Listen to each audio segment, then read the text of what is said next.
So there seems to be one common theme that I keep hearing from all the speakers and the people that I've met tonight, and that's that the world does a really good job of telling us or making us feel like we can't do something.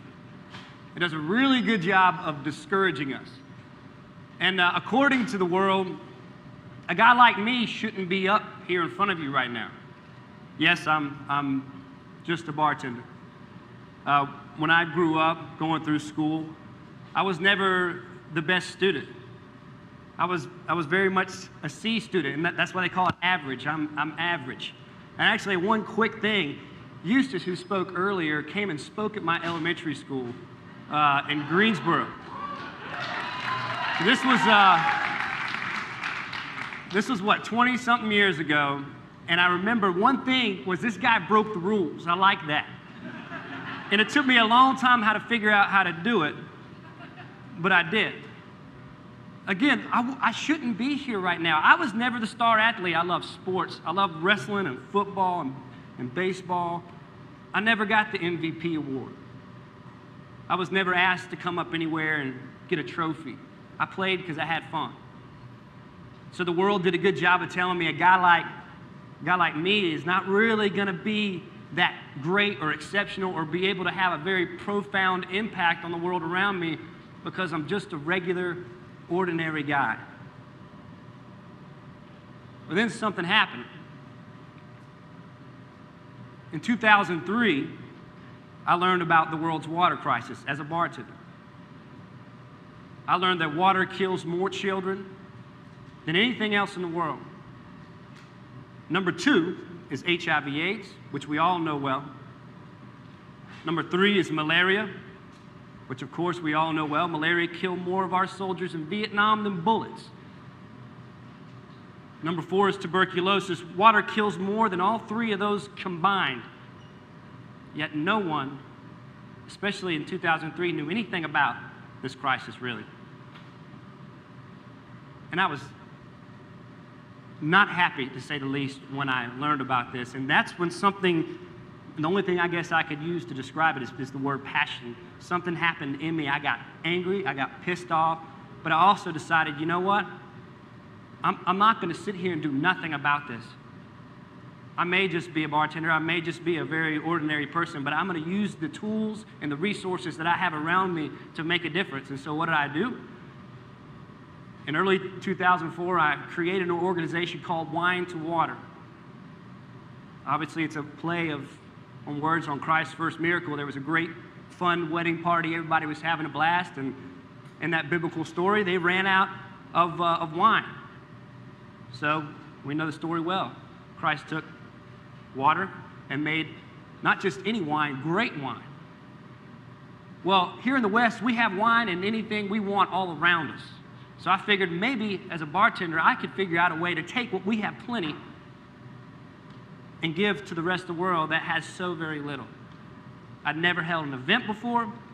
I'd never spoken in front of more people than what was in my 20 to 30 person classroom growing up.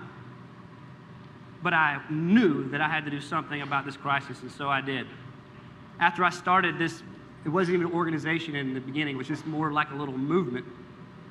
1.5 months after that, I held my first event called a Wine to Water event, and we blew it out. I was shocked at the response because I found out there's a lot of ordinary, regular, everyday people out there just like me that are dying to make a difference in this world. After a few more events, very, very close to follow, I found myself 6 months after my first event, I found myself living in the place you see behind me, known as Darfur, Sudan. I'm not going to fill in all the details of how I got there because I know that we don't have the longest time, but 6 months after my very first event, I'm living in Darfur, the worst humanitarian crisis facing our world, arguably even up until this point today. I spent a year there in Darfur. And I decided while I was there, I was also going to be not just working in the way that everybody else worked. I decided to do things different.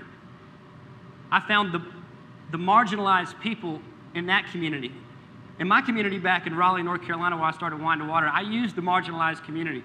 I used the bar crowd, the regulars that were around me to create this organization. The people that everyone else says, y'all, you can't, you're too ordinary, you're too regular, you can't do anything. When I landed on Darfur, I found that throughout Darfur, there's different areas called UN no-go zones, which means anybody affiliated with the UN is not allowed to go there because it's too dangerous. But I also learned that that's where the greatest need was for water. So that's where I decided to work. And those people behind me is a group of rebel soldiers that I fell in love with. When I began to meet with them, before I would even come to talk to them about the work that I wanted to do with water and how that the thing that's killing their children, it's not some evil spirit from somewhere that they can't figure out and they can bring a witch doctor over to fix it. No, it's simple. It's the water. But before I could tell them that, I got to know them as people and built a relationship. Kind of similar to how I would do just behind the bar with a new customer coming in. What was more important to me was getting to know their name and figuring out who they were before I just threw a drink in front of them and tried to get a big tip out of them. The people are what's important. And after I could sit down with the rebel commanders and find out just exactly what kind of people that they are, that they're just like you and I, then I could share with them that their water is poison. The government of Sudan actually utilized the Janjaweed, a group of extreme Arab militia in Darfur, to poison their water, actually. After they would be done in an area and kill some people, they would dump the bodies in the water source and pollute it. So I could explain this to them, and I began teaching them how to utilize the materials around them to clean their water sources. And then I met this guy. He changed my life forever. So I thought I had passion before, something that drove me, something that made me want to wake up in the morning and do something. And then I met him. His name is Mustafa. He's 12 years old in this picture. He's been fighting since he was 9. For 3 years. He's probably killed more people than most of our soldiers and any of us would ever want to think about. And I was sitting with his commander one night around a fire. We had slaughtered a goat and were kind of celebrating my return back to their area. And I said, you know, what are you scared of, man? You guys, they have no emotion on their faces. What scares you? And he was quiet for a minute, and he said, you know, it's not the fight that we have tomorrow. It's not the bullets that are whizzing by our ears each day when we go and fight against the government and the Janjaweed. It's that children in our community, children like Mustafa and my kids, can't get over the diarrhea that they've had for the last 3 weeks. He was more afraid of their water source than the bullets that they were facing every day, and that's when it wasn't my passion anymore. That's when water became the burden of my life. And I knew that I would never do anything else but fight this crisis.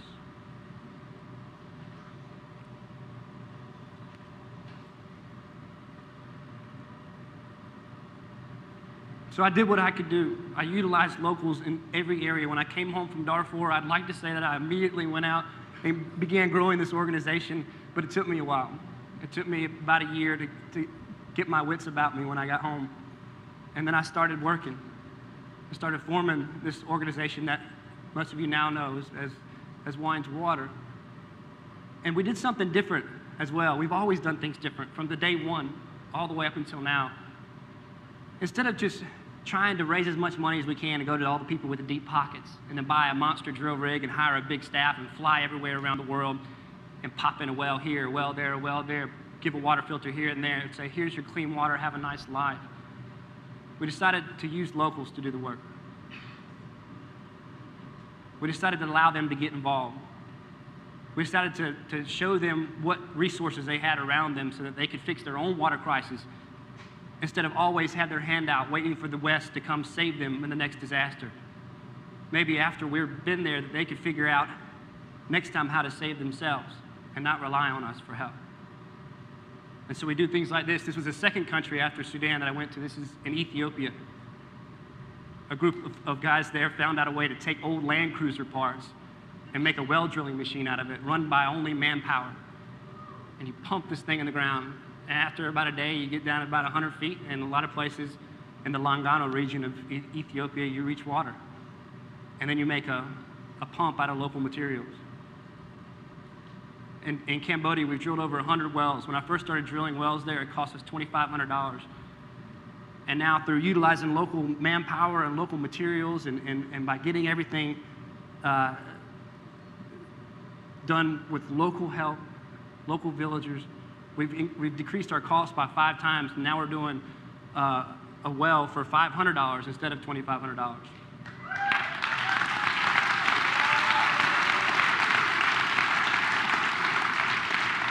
But remember, a guy like me is not supposed to be able to figure that stuff out, right? And actually, it's not me. It's not me. They're brilliant. Every one of us in our own way is brilliant, and they know what the needs are. This filter behind me that you see, when I arrived in Haiti on the ground right after the earthquake, I felt sick to my stomach.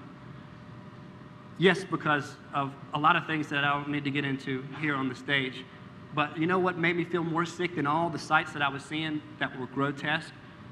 Was on the airfields, there were mountains upon mountains upon mountains of bottled water being shipped in. Well, why is that a problem? Why? Well, there were well over 2 million people displaced. Even if we reached half of those, 1 million, you need at least 3 or 4 bottles of water a day to survive. That's 4 million plus bottles of water every single day. I went back not long after my first trip, and guess where all that plastic is? You can't hardly even see the port known as Port-au-Prince. You can't hardly even see the beautiful blue water because there's mountains of plastic trash that are being melted down and black plumes of smoke coming up from them. So this was our response instead of bottled water. It's a water filter that costs $20. I didn't come up with this. I'm not an engineer. A very intelligent woman who spent her life with ceramics, gave her life to learning ceramics, spent 5 years on the ground in the Dominican Republic, right next to Haiti. Her name is Lisa Ballantyne. She is a genius. She figured out how to make this filter that I could take crap water off the street in Port-au-Prince and pour it in the top, and out the bottom comes 99.9 to the 5th power clean water. Gets rid of viruses, bacteria, anything.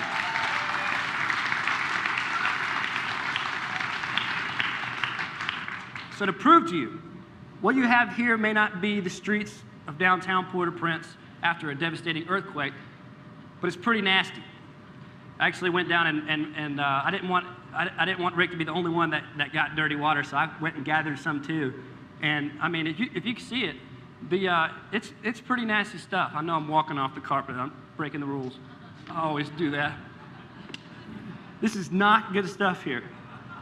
And I'm sure the city of Asheville's probably, I know that y'all are awesome and green, but there's still cars and stuff, and there's runoff here. It's not great.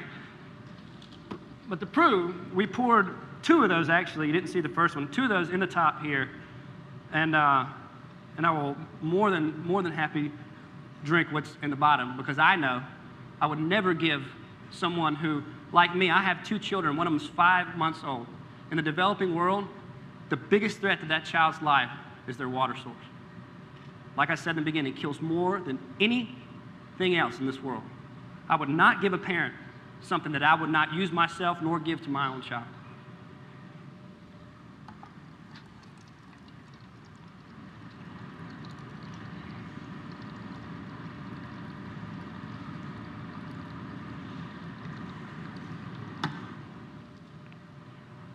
Here's to being a nobody.